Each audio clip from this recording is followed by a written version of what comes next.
Is it satisfying to see that video, to see how wrong Orange Julius Caesar was about your presidency?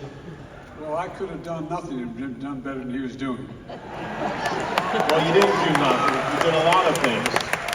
And since we're here, we might as well go through some of them. Here are a few other things you accomplished that No Sure Dumbass wasn't able to predict. You expanded the Affordable Care Act. You passed bipartisan gun legislation. You capped prescription drug prices and insulin for seniors on Medicare. You decriminalized cannabis. You helped make an over-the-counter birth control pill accessible. You orchestrated a $1.2 trillion infrastructure deal. You expanded healthcare benefits for veterans. You drastically reduced student debt. And you pardoned 6 turkeys, one of whom we know for sure was framed. Not bad for Sleepy Joe, I'll say that. Not bad at all. And there are other things too. There have been many. Which of these accomplishments would you say you're most proud of? Well, you know, when I was president's vice president, we talked about how to make the middle class have a shot, a better shot. My dad used to have an expression say, Joey, a paycheck's about a lot more than the amount of money being paid. It's about your dignity. It's about respect.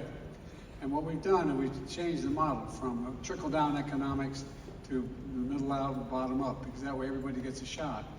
And I think it's working. We have the strongest economy in the world today. That's not hyperbole. But I think what we're trying to do from the beginning, and it's a follow-on from when I was vice president, try to give ordinary people an even chance. Just a chance. Everybody has a chance, and that's what's happening. And guess what? It's growing. The economy's growing. People's doing better. We have the lowest unemployment rate in 50 years. We have more people. We've had over 15 million people, brand new, hired into the workforce.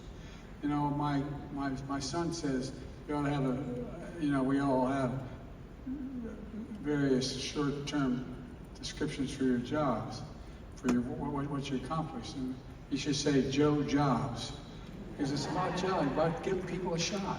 You give them a shot, they never let you down. So, President Obama, are there things that President Biden achieved that you wish you had? Absolutely. Well, the list that you just put forward, that is the kind of thing that we've been fighting for 4 years. You started it all. Well, the way, I've talked about this before. And it's best that the presidency is a relay race, right? You take the baton and you run the race, and so we get the Affordable Care Act started. But we knew at the time that even though 20 million people were getting health insurance from it who didn't have it before, there were still some people who were having trouble affording it because we couldn't fund all the subsidies that a lot of people needed. Joe comes in, boosts some of the subsidies. That means millions more people are able to access health care that's affordable, and they can have some security. On climate change, we fund clean energy at record levels. When we first came into office, Joe and I together, we moved forward in terms of making sure that fuel efficiency standards on cars have changed. We get the Paris Accords done, but that's not enough to deal with the size and scope of the challenges that we face. Joe comes in, makes historic investments in clean energy. So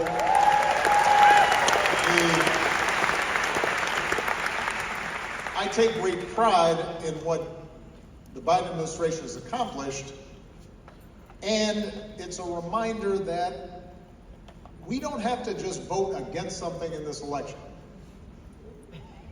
We have somebody to worry about, and there's a whole agenda that we should be concerned about. But we can take pride in affirming the extraordinary work that Joe has done, and we want to make sure that we build on that and then pass it on to the next president, rather than have a president who wants to reverse the progress that has been made. We've done a lot of things bipartisan, by the way. The whole idea that we couldn't get anything done. When I ran the first time, I said I was running for 3 reasons: to restore the soul of America, to rebuild the middle class, and to bring the country together. We've passed every major piece of legislation we've attempted to get done. It's all been passed. There's more to do. I do want to talk about that because you did say that you were fighting to restore the soul of America, and lately it seems like we might need an exorcism. Is that why you visited the Pope?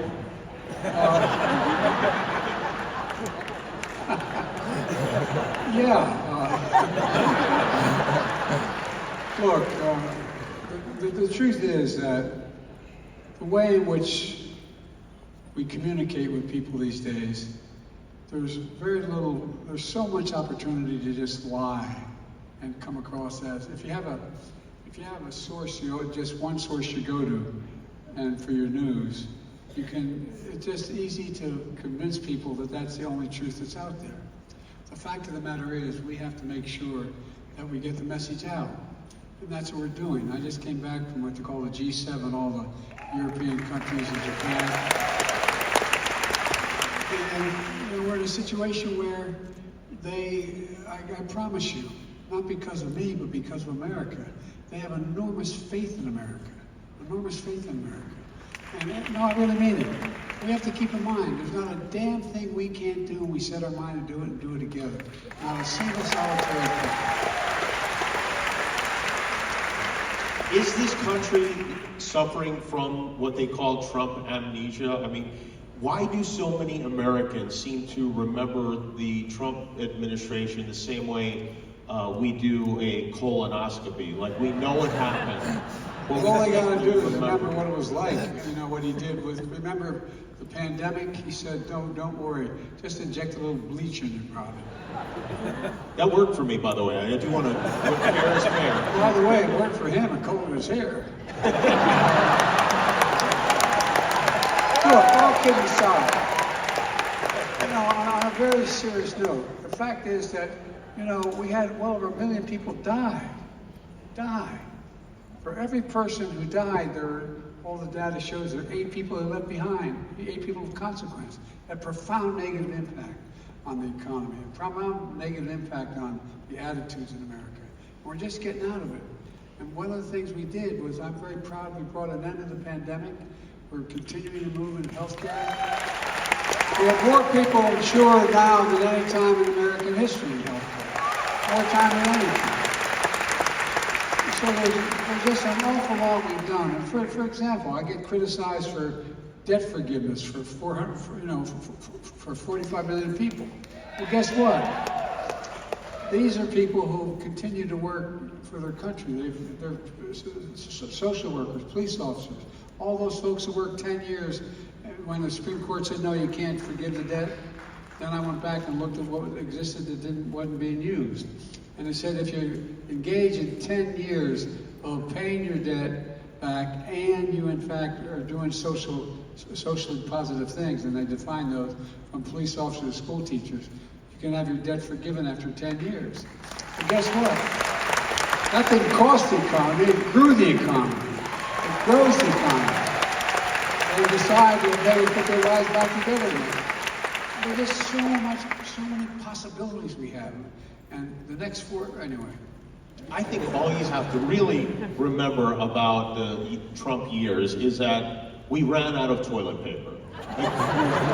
He promised to make America great again, and the next thing you know, we are wiping ourselves with envelopes. Well, I'll tell you what. Is that how you handled it, Jimmy? It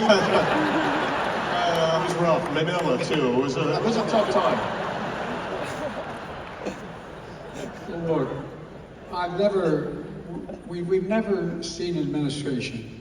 Look, he's the only president other than Herbert Hoover who lost more jobs than he started off with when he became president.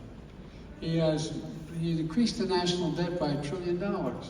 He provided a $2 trillion tax cut for the super wealthy, which just did nothing but increase the debt and had very little impact on ordinary people, their ability to, function and grow. I don't see anything he's done that hasn't been centered on what is good from his perspective for him. And but look, we got a lot of work to do. And Yeah, what do you say to, and there are many people in this situation, a lifelong Republican who doesn't want to vote for Donald Trump, but cannot imagine voting for a Democrat? Well, look, I think part of what has happened over the last several years is we've normalized behavior that used to be disqualified.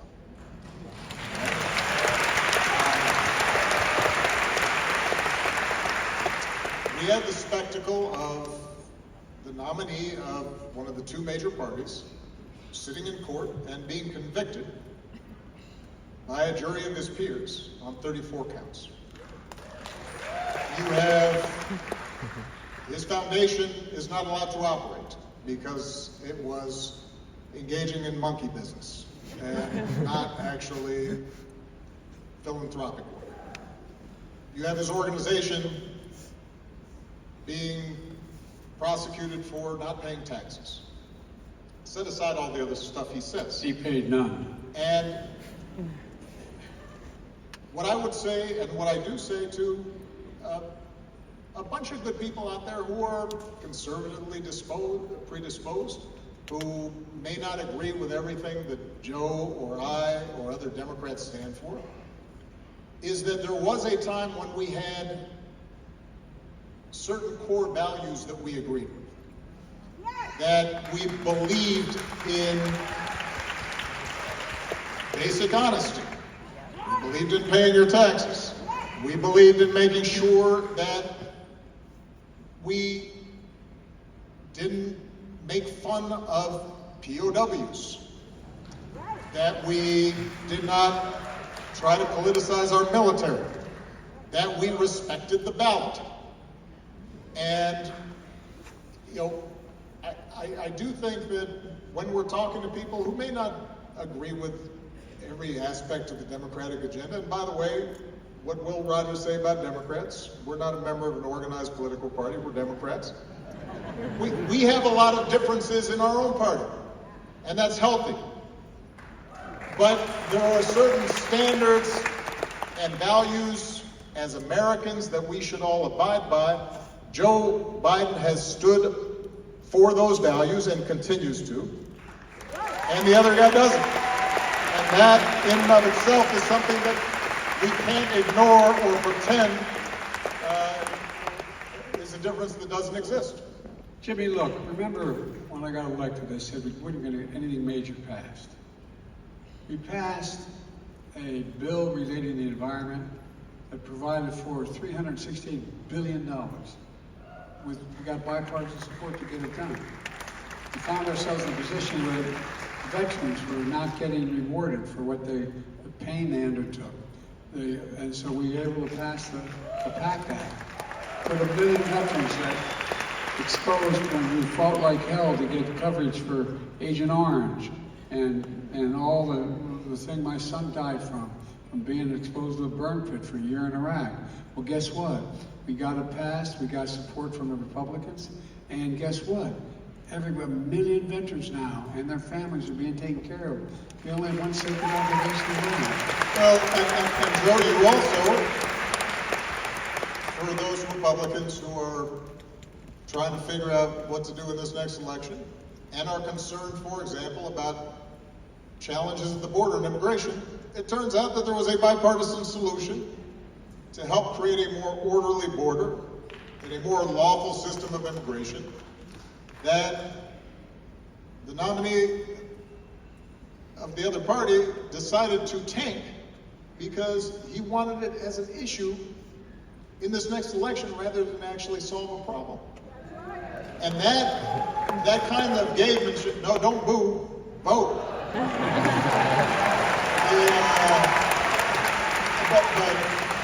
But that's a good example of the kind of work that the Biden administration has been willing to engage in, which is to work with those who are willing to work on behalf of improving the quality of life of the American people, and that's what you should expect from your president. For 30 years, I fought, and as did Barack when he was a senator, to take on Big Pharma. They were significantly overcharging people for prescription drugs. I can take you on Air Force One, you have a prescription, I can fly you to any major capital in the world and get you that prescription for 40 to 60% less than you pay here. And so what we did, we finally beat them. We finally got to the point where, for example, those of you who know someone that has diabetes and need the insulin, it used to cost average $400 a month, and now costs $35 a month. But the point is, and guess what? It's already passed the law. They tried to repeal it again, but it's already passed. Another provision is beginning next calendar year, no senior will be in a position where they have, no matter how many prescription bills they have, they'll never have to pay more than $2,000 a year, because prescription drugs now for cancer cost $10,000, $12,000. The point being that there's so much progress we've made, he wants to get rid of it all. He just doesn't seem to care about what happens to ordinary people. I would love to go on that trip with you on Air Force One where we fly around. I was worried that Jimmy was going to try to take you up on that offer. We buy prescription drugs in different countries. I'm in. I mean, that's a real thing. By the way, I know it sounds funny, but it's true. It's literally true. Great. Literally true. So jump on board, man. This would be a great travel show for I us. just went through 9 times now to get here.